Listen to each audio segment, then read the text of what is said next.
నమస్కారం sir. సూర్యస్మితలి sir, ప్రతి ఒక్కరు ఈ మధ్య కాలంలో చిన్న పిల్లల దగ్గర నుంచి కూడా తెల్ల జుట్టు సమస్య అనేది ఎక్కువగా చూస్తున్నాం సార్. ఎన్నో రకాల మెడిసిన్స్ వాడుతున్నారు. అయినా కూడా కొంచెం ఎట్లయినా షై ఫీలింగ్ ఉంటుంది కదా సార్, తెల్ల జుట్టు కనిపిస్తుంటే. ఏజ్డ్ వాళ్ళే వాటిని కవర్ చేయడానికి రకరకాల ప్రయత్నాలు చేస్తుంటారు. చిన్న పిల్లల్లో కూడా వస్తుంది. అసలు ఏమంటారు, ఏం వాడినా రిజల్ట్ ఉండదు. ఖచ్చితంగా ఏదైనా వాడామంటే దానివల్ల సైడ్ ఎఫెక్ట్స్ వచ్చి హెయిర్ ఫాల్ అవ్వడము, ఇంకా కొత్త సమస్యలు వస్తున్నాయి. అలా కాకుండా మేము మీ వీడియోలో చూసాం సార్, తెల్ల జుట్టు రాకుండా ఉండాలి అంటే, వచ్చిన జుట్టు రంగు మారాలి అంటే ఇలా చేసుకుంటే బాగుంటుంది అని చెప్పి. అది నిజంగా వర్కౌట్ అవుతుందా సార్? ఒక్కసారి ఆ రెమెడీస్ మా కోసం. ఫస్ట్ నేను ఫ్యాక్ట్ నిజం చెప్పాలి అంటే, ఇప్పుడు మీరు చూస్తున్నటువంటి హెయిర్ ఒరిజినల్ కలర్ కాదు. నాకు కూడా వైట్ హెయిర్ ఉంది. వైట్ హెయిర్ ఉంది కాబట్టి దాని మీద నేను రీసెర్చ్ చేశాను. కాకపోతే అది నా మీద కన్నా మా నాన్నగారి మీద బాగా పనిచేసింది. ఆయనకి రివర్స్ అయింది.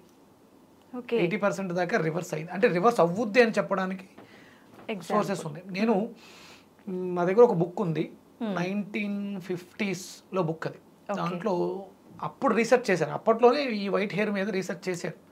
అంటే ఇండియన్స్ కోసం కాదు, అప్పట్లో వెస్టర్న్ కంట్రీస్, అమెరికా ఇటువంటి ప్రాంతాల్లో విపరీతంగా వాళ్ళకు ఉంది వైట్ హెయిర్. దాని మీద వాళ్ళు రీసెర్చ్ చేసినప్పుడు కొన్ని రకాల సాల్ట్స్ వైట్ హెయిర్ బ్లాక్ అవ్వడానికి ఉపయోగపడింది. ఆయన చెప్పిన దాని ప్రకారం ఒక 1 year లైఫ్ స్టైల్ మార్చుకుంటే వైట్ హెయిర్ పూర్తిగా ముగ్గు పుట్ట బ్లాక్ అయింది అని దాంట్లో ఆ రీసెర్చర్స్లో తెలియజేశారు. ఓకే, అది నేను ఇంచుమించు అంటే నాకు 97లో నాకు వైట్ హెయిర్ స్టార్ట్ అయింది. అప్పటి నుంచి నేను దాని మీద స్టడీ చేస్తున్నాను. ఈ బుక్ నాకు దొరికి ఒక 10 years అయింది. ఇక అక్కడ నుంచి నేను ప్రయోగాలు మొదలుపెట్టాను. నేను మా నాన్నగారిని గమనిస్తూ ఉంటాను. ఇక్కడ ప్రథమంగా చెప్పాల్సింది ఏంటంటే, మనం మన జీవన విధానంలో ఈ పేస్ట్ పళ్ళు తోముకునే విధానంలో మ్యాక్సిమం మనం న్యూట్రిషన్స్ కోల్పోతున్నాం. మనకి ఏదైతే హెయిర్ బాగుండాలి అని అనుకుంటున్నామో దానికి కొంత రకంగా ఉపయోగపడేటువంటి మైక్రో న్యూట్రిషన్స్ ఏదే వాల్యూ మనం ఫస్ట్ ముందు పొద్దుటే పేస్ట్ ద్వారా కోల్పోతున్నాం. ఓకే, కేవలం పళ్ళు శుభ్రం చేసుకోవడం, క్యావిటీలు, బ్యాక్టీరియా వీటి గురించి మాట్లాడతాం. కానీ ఇది లోపలికి వెళ్ళి లోపల ఉన్నటువంటి ఇంటెస్టైన్స్ని కూడా డ్యామేజ్ చేస్తుంది.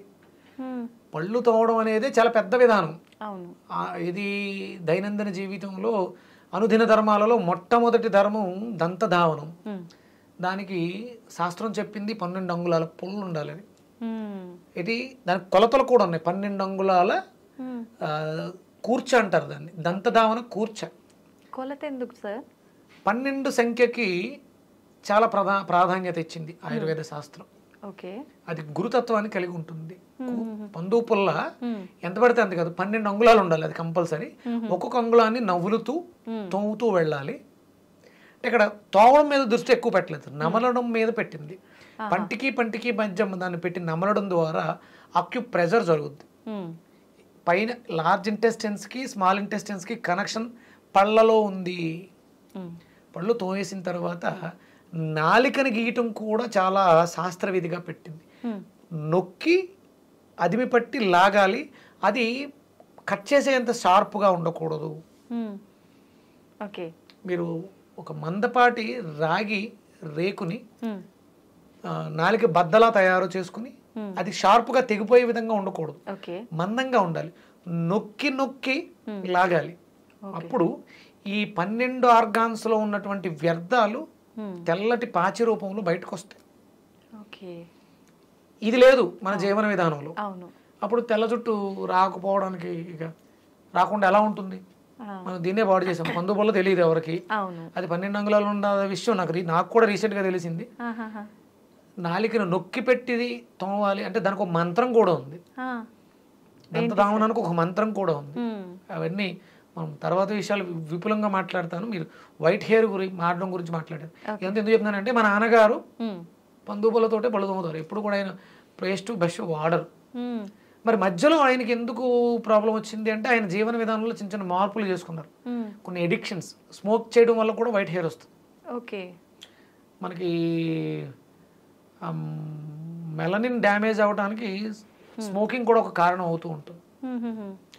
నేను కొన్ని రకాల ప్రయోగాలు చేసిన తర్వాత అది అర్థమైంది. ఆయన ఇప్పుడు స్మోక్ మానేశారు కాబట్టి టర్న్ అవ్వడానికి వైట్ అవ్వడానికి కారణం అదే, అది కూడా ఒక కారణమైంది. ఓకే. సరైనటువంటి పోషకాహారాలు లేకపోవడం కారణమైంది. ఇవన్నీ ఆయన మానేశారు కాబట్టి ఇప్పుడు ఆయన హెయిర్ ఇంచుమించు ఒక 7-8 నెలలుగా రివర్స్ స్టార్ట్ అయింది. రెగ్యులర్గా ఇంకొంచెం పోషకాహారాన్ని తీసుకోగలిగితే అది డార్క్ అయిపోతుంది, పూర్తిగా అయిపోతుంది. రెగ్యులర్గా ఆయన న్యాచురల్ కొబ్బరి నూనె, అంటే మూలికలు కలిపినటువంటి మన మార్కెట్లో దొరికేవి కాదు, ఓన్లీ ప్లెయిన్ కొబ్బరి నూనె రాస్తున్నారు. రెగ్యులర్గా రాయాలి, వైట్ హెయిర్ బ్లాక్ అవుతుంది. అలాగే మనకి బెల్లం కావాలి, తెల్ల జుట్టు నల్లబడటానికి బ్లాక్ ట్రాకిల్ నల్ల బెల్లం కావాలి. అలాగే ఈస్ట్ అంటే నిల్వ ఉన్నటువంటి పదార్థాలు, పులియబడినటువంటి పదార్థాలు అద్భుతంగా, అందులో మనం పులియడం అంటే పెరుగుని ఎక్కువ తీసుకుంటాం. లాక్టోబాక్సిల్లస్, ఈస్ట్ గ్రాన్యూల్స్, అంటే మనము ఫార్మేషనల్ రూపంలో తీసుకుంటే ఈస్ట్ గ్రాన్యూల్స్ని వాడడం ద్వారా కూడా తెల్ల జుట్టు నల్లగా అవుతుంది, నో డౌట్. ఇంటేక్ తీసుకోవాలి, అంటే దాంట్లో బి కాంప్లెక్స్ ఫ్యామిలీ మొత్తం ఉంటుంది. అది లోపలికి వెళ్ళి గుడ్ బ్యాక్టీరియాని ప్రొడ్యూస్ చేస్తుంది కాబట్టి తెల్లగా అయిన జుట్టు నల్లగా అవడానికి, తెల్లగా అవుతున్న జుట్టుని ఆపడానికి ఉపయోగపడుతుంది. అలాగే కంపల్సరీ కొంకుడుగాయలు వాడాలి, అది తాపాన్ని తగ్గిస్తుంది. మనం వాడే కెమికల్ షాంపూస్ కూడా వైట్ హెయిర్ రావడానికి కారణం అవుతుంది. మీకు నేను చెప్పాను, టచ్ స్పర్శ ద్వారా కూడా వ్యాధి రోగాలు నయం అవుతాయి. అది మనం కొంకుడుగాయల్ని పిసుకుతాం, దాంట్లో ఉండేటువంటి పెంకు, నల్లగా ఉండే పెంకు చాలా గట్టిగా ఉంటుంది. ఇవన్నీ కూడా ఔషధ గుణాలని కలిగి ఉండడం ద్వారా చర్మం మేంచి మన శరీరం అంతా కూడా స్ప్రెడ్ అవుతుంది. ఇప్పుడు ప్రెసెంట్ నేను ఆ కుంకుడుగాయతోటి నిమ్మ తొక్కలతోటి తయారు చేసినటువంటి న్యాచురల్ ప్రోడక్ట్ని వాడుతున్నాను. నేను మార్కెట్లో కూడా పంపిద్దాం చూస్తున్నాను. శిరోరక్ష, అగస్య శిరోరక్ష అని దానికి ఒక నామకరణం చేశాను. ఆయుర్వేదానికి అగస్యుల వారు పెట్టింది పేరు. అగస్య శిరోరక్ష అంటే కుంకుడుగాయలతో తయారు చేసినటువంటి షాంపూ. అది షాంపూ కాదు, న్యాచురల్ ప్రొడక్ట్. శిరోజాలు రక్షిస్తూ చర్మానికి నిగారింపునిస్తుంది. కుంకుడుగాయలతో స్నానం చేస్తే హెయిర్ రఫ్ అవుతుంది కదా సార్? అవుదమ్మా, అందుకనే అంటే ఒక్కొక్క తత్వం ఒక్కొలా ఉంటుంది కాబట్టి దాంట్లో నానబెట్టిన మెంతులు వేయటం కూడా ఉంది, కండిషనర్. అలాగే మీకు మందారాకులు కూడా వేస్తారు. మీకు ఆ ఇది ఉంటే మీరు నిమ్మకాయల్ని రసం పిండేసి రోజు మార్నింగ్ తీసుకోండి, ఎసిడిక్ నేచర్ని ఆల్కలైన్ చేస్తుంది. ఆ తొక్కలు ఉండిపోతాయి కదా, వాటిని ఆరబెట్టండి, వాటిని పౌడర్ చేయండి, వాటిని ఇందులో వేసుకోండి. మీ హెయిర్ చాలా బాగుంటుంది, నో డౌట్. నాకు చాలా స్మూత్గా ఉంటుంది, సిల్కీగా ఉంటుంది, షైనీగా ఉంటుంది. నేను రెగ్యులర్గా ఇదే వాడుతున్నాను. అంటే నేను హెయిర్ కలర్కి న్యాచురల్ గోరింటాకు, ఇండిగో ఇవే వాడుతున్నాను న్యాచురల్గా. నాకు కూడా వైట్ హెయిర్ ఉంది, నేను మోసం ఎవరిని చేయట్లా, ప్రయత్నం చేస్తున్నాను. సమయం పడుతుంది. మా నాన్నగారికి త్వరగా రిజల్ట్ వచ్చింది, నాకు రావడానికి సమయం పడుతుంది. ఎందుకంటే మనం పొల్యూషన్లో ఎక్కువ ఉన్నాం, దాని మీద కాన్సన్ట్రేషన్. ఆయనకి ఏం వర్క్ లేదు, ఆయన శుభ్రం ఖాళీ చేసాం, రిలాక్స్గా ఉన్నారు, తినడం, చిన్న చిన్న గార్డెన్ వర్క్స్ ఉన్నాయి. ఒక ప్లేస్లో మొక్కలు పెంచడం కూడా ఆయనకి అప్పచెప్పాను. ఈ మూలికలకు సంబంధించి అగస్య పుష్పం అని ఒకటి ఉంటుంది, రెడ్ కలర్లో ఉంటుంది, దాన్ని గ్రో చేస్తున్నాను. అది దేనికి ఉపయోగపడుతుంది సార్? హెయిర్ కలర్ రావడానికి ఉపయోగపడుతుంది. అంటే మీకు బయట రెడ్, వైట్ కలర్ ఎక్కువ ఉంది, రెడ్ మనం పెంచుతున్నాను నేను. అంటే చాలా రకాలు, కొన్ని రకాలు అశోక అనేది వినే ఉంటారు, సీతమ్మ వారి చెట్టు కింద ఉందని. ఆ శోక అంటే శోకం లేకుండా చేస్తుంది. మనం దేనికోసం అయితే బాధపడుతున్నామో ఆ బాధ అనేది తీర్చేస్తుంది. ఆ చెట్లు కూడా పెంచాలి. అశోకుడు చెట్లు నాటించెను అని మేము చదువుకున్నాం. అవి చూస్తే మీరు పొడుగ్గా సన్నగా పైకి వెళ్ళిపోయి నల్లటి కాయలు కాస్తాయి, అవి అనుకుంటారు, అవి కాదు. శోకాన్ని తీర్చే చెట్లు సీతా అశోక అని దానికి ఏదో పేరు మార్చారు. మళ్ళీ అశోక వృక్షాలు వేరు, అవి ఎర్రటి పుష్పాలను ఇస్తాయి. ఆ చెట్టు యొక్క బెరడు కూడా మనకు ఉపయోగపడుతుంది. మనకి ఏదో బాధ ఉంది, శోకిస్తున్నాం, ఆ శోకాన్ని తీర్చేస్తుంది అశోక. మీకు స్త్రీలకి ఋతు సమస్యలు వస్తాయి, అశోకారిష్ట అని ఒక సిరప్ దొరుకుతుంది, అది రెగ్యులర్ గా వాడండి, ఇర్రెగ్యులర్ పీరియడ్స్ తగ్గిపోతాయి. శోకాన్ని తీర్చేస్తుంది, కడుపు నొప్పి వస్తుందిగా, మీకు ఆ పెయిన్ తీసేస్తుంది అది అశోక. ఆ ఆకులకి ఆ బెరడుకి కూడా ఆ ప్రాపర్టీస్ ఉన్నాయి, శక్తి ఉంది. అవి వాడడం ద్వారా కూడా మనం తెచ్చుకోవచ్చు. ఎలా తీసుకుంటారు సార్ సిరప్, ఎలా వాడచ్చు? ఉదయం 15 ml, మధ్యాహ్నం 15 ml, సాయంత్రం 15 ml. అంటే మెన్స్ట్రువల్ సైకిల్స్ ఇబ్బందులు ఉంటే 15 ml వాటర్ తోటి ఆఫ్టర్ ఫుడ్ రెగ్యులర్ గా తీసుకుంటే శోకాన్ని తగ్గిస్తుంది. మీరు కడుపు నొప్పితో బాధపడాల్సిన అవసరం ఉండదు.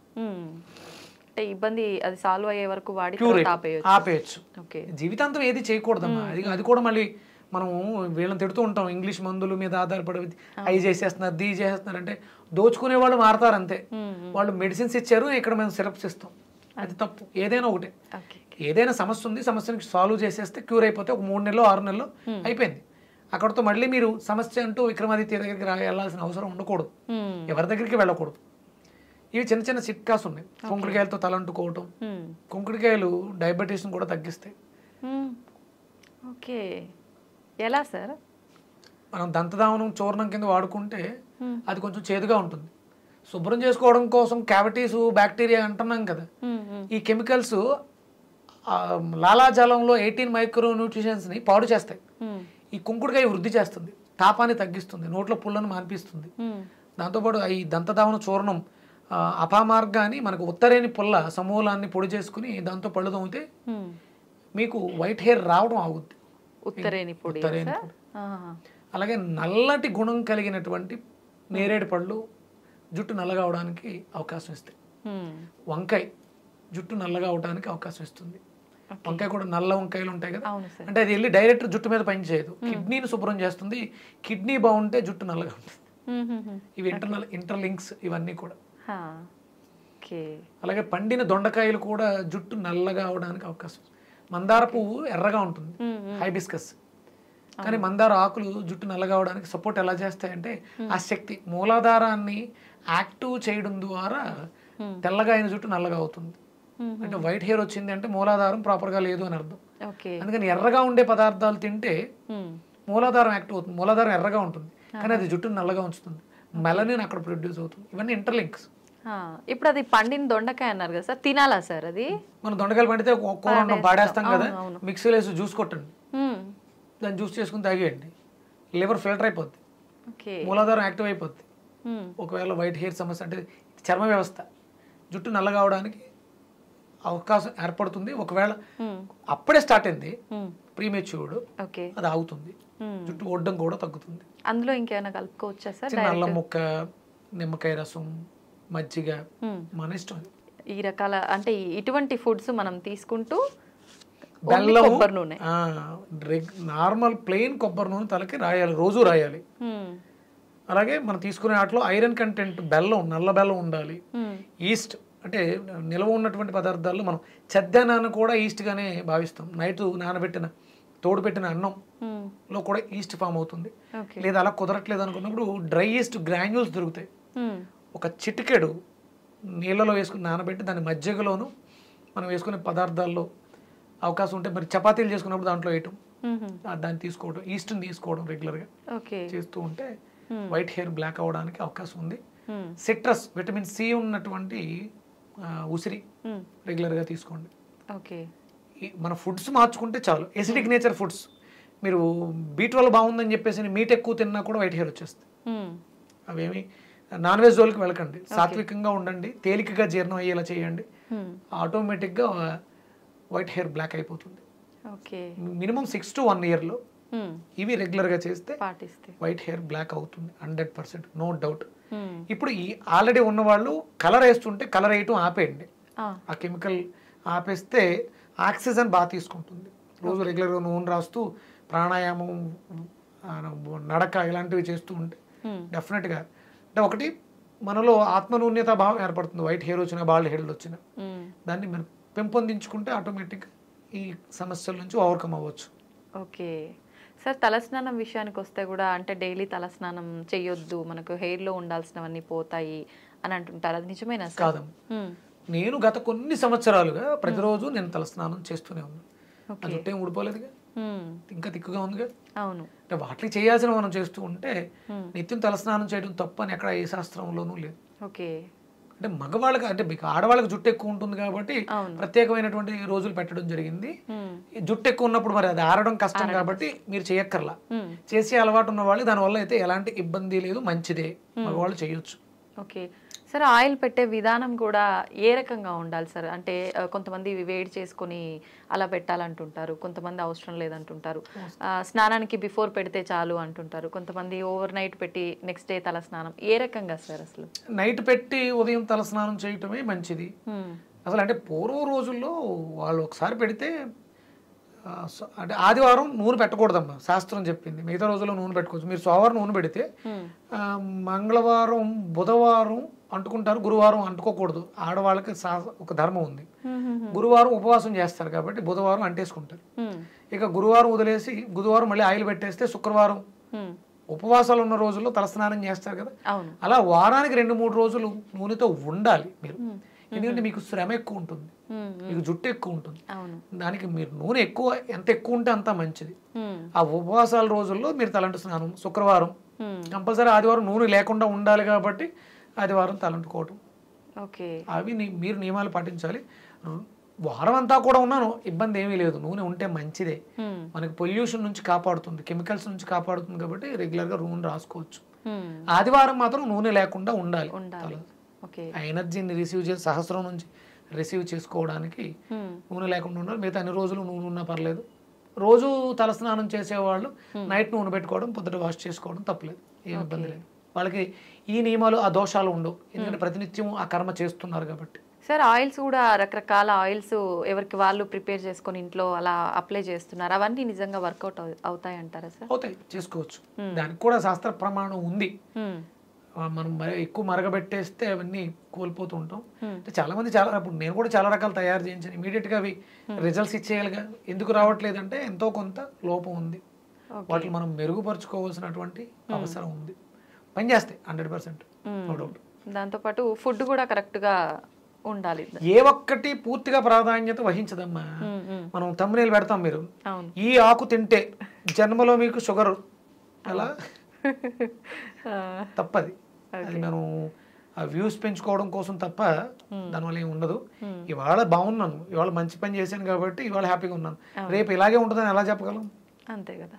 చిన్న చిన్న పొరపాట్లు జరుగుతుంటాయి. షుగర్ అనే ఇవన్నీ కూడా డిజార్డర్స్, మనకు వచ్చే ప్రాబ్లమ్స్ అన్ని కూడా డిజార్డర్స్. ఏది పూర్తిగా పర్మనెంట్గా నేను ఒక సిస్టమేటిక్గా ఉంటే డెఫినెట్గా ఉంటుంది. నేను ఒక సిస్టమేటిక్గా కొన్ని సంవత్సరాలుగా నా డైలీ ఇలాగే ఉన్నాను.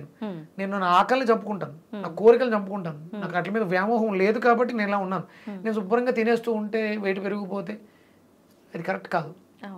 నేను ఇలాగే ఉంటే అలాగే ఉంటాం, బాగుంటాం. మంచి చేస్తే మంచిగా వస్తుంది, మంచి లోపలికి వేస్తే మంచిగా బయటకు వస్తుంది.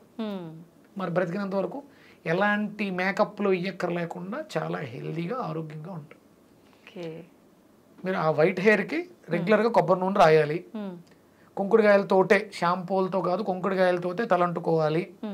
ఈస్ట్ గ్రాన్యూల్స్ వాడుకోండి, నల్ల బెల్లం వాడండి, కూరగాయలు బాగా తీసుకోండి, వెజిటేరియన్గానే ఉండండి, వెజిటేబుల్స్ బాగా తీసుకోండి. మార్నింగ్ కింగ్ ఫుడ్ తీసుకోండి, afternoon half boiled cooked food తీసుకోండి. ఈవినింగ్ ఏమీ లేకుండా ఉండండి. పాలు కంపల్సరీ తీసుకోండి, కాల్షియం అవసరం, విటమిన్ డి అవసరం. పాలు మిరియాలు వేసి తీసుకోండి. పంచదార వాడొద్దు, వైట్ హెయిర్ 100% బ్లాక్ అవుతుంది. దంతధావనాన్ని మస్ట్ అండ్ షుడ్గా పెట్టుకోండి.